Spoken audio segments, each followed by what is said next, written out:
嗨，大家好，我是 Susan，欢迎再次来到我的频道。上期视频呢，我们亲自动手做了一个有机肥桶，大家都在家里尝试了吗？今天呢，我想再和大家分享一下，如果我们不想在店里买发酵菌，那还有什么方法可以快速发酵我们的厨余，以及我为什么喜欢把液态肥分离出来，还有呢，我是怎么样用厨余肥和液态肥的。我会把怎样制作有机肥桶这集视频的链接呢放在说明栏，大家有空呢可以去看一下。在视频中呢，我们是用这种发酵菌来帮助厨余快速发酵。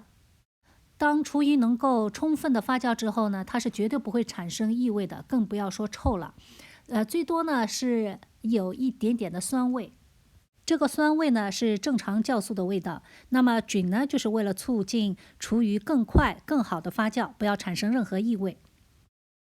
大家看，这就是我们收集的液态肥。有的朋友会问了，哎，我家地这么大，这一点点也不够用啊。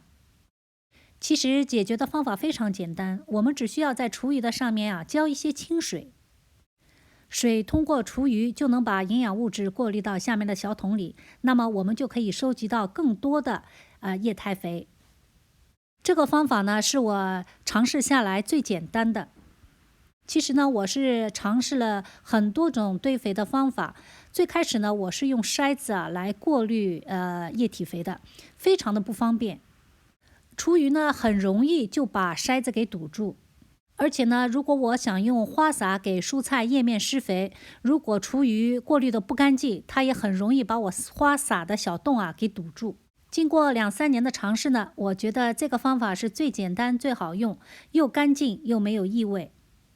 下面呢，就让我们看看，如果不用发酵菌，我们怎么样让我们的厨余快速发酵呢？办法很简单，就是在我们的厨余上面呢撒一些我们收集的液态肥。原理呢也非常简单，很好理解，因为我们收集的液态肥里已经含有发酵菌了。它的作用呢有点像我们做泡菜时用的引子，或者家住北方的朋友发面时呢会留一块面肥，作用呢都是因为它们含有酵母菌，能够促进发酵。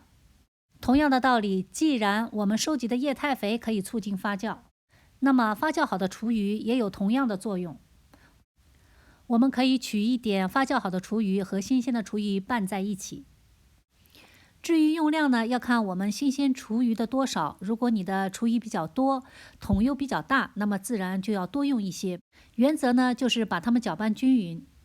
其实大家不用过于担心，如果我不拌均匀或者用量用的比较少，是不是我的厨余会异常发酵，会产生臭味，会变质啊？只要我们了解了原理，把关键点掌握好，就算我们的厨余变质了，我们也是有办法来解决的。我们可以在变质的厨余里面呢，再多加一些液态肥，或者呢，再加一些我们从店里买来的发酵菌，然后彻底搅拌一下，盖上盖子。10几天之后呢，我们的厨余就又重新发酵好了。我会把我的厨余小桶一个个的摞起来，既节省空间又整洁。肥堆好了，我们要怎么样来用呢？我们先把上面的小桶提出来，然后把液体肥留下来。然后呢，我们在需要施肥的地方呢挖一个坑，然后把厨余肥呢均匀的埋在坑里，盖上土。这个用量呢也是要根据我们的需要。如果我们种的菜呢根比较深，而且采收周期比较长，那么我们这个坑就要挖的大一点，然后厨余埋的多一点。如果只是像我这样想种一些采收周期非常短的绿叶菜，那么我们只要薄薄的铺一层就够了。今天呢，我就把我这1小桶的厨余一分为2，埋在2个坑里。我6月13号育的那批苗呢，现在都已经长大了。埋好厨余之后呢，这2天我就要抽个时间准备移苗了。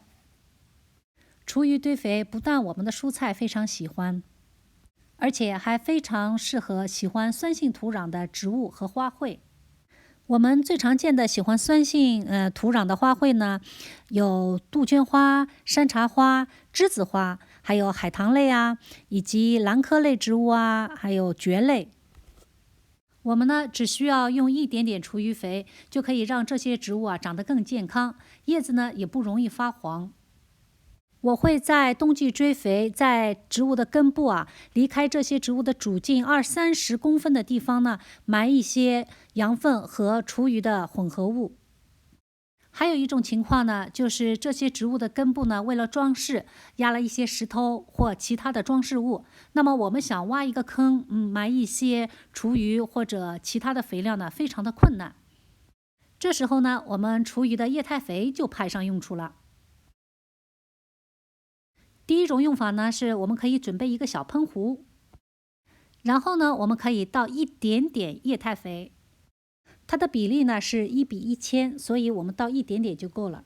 由于我每次呢不会特意去测量这个比例，所以呢我的用量可能会稍微多那么一点点。大家呢可以根据自己容器的大小，本着薄肥勤施的原则，掌握好这个用量，千万不要多了。这种小壶呢，特别适合小范围的叶面施肥。当然，我们还可以用这种小水壶，在给植物浇水的时候呢，加一点点液态肥。如果你觉得这个还不够呢，我们还有更大的壶。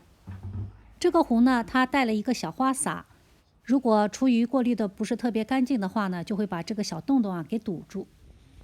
我家呢正好有一颗银蕨，今天呢我就要给它来施点肥。要想分辨普通的蕨类和银蕨呢，我们只需要看它的叶子背面。银蕨的叶子背面呢是这样银白色的。银蕨呢喜欢潮湿，对空气的纯净度的要求也非常高，它是新西兰的国家标志。我们在很多地方呢都可以看到银蕨的图样。这棵银蕨呢太顽强了，它是生长在 fence 的缝隙之间，而且旁边呢又压了很多这样的装饰的石头。如果我们想把石头挪开，然后再挖个洞把厨余埋进去，那是不太现实的。那么我们在浇水的时候呢，就可以加一些厨余液态肥，也一样能够起到施肥的作用。所以呢，能埋厨余的植物呢，我就埋厨余；不能的，我就浇液态肥。这就是为什么我一定要把厨余和液态肥给分开来用。希望你能喜欢我的分享，并且非常欢迎您订阅我的频道。谢谢大家的收看，我们下期再见。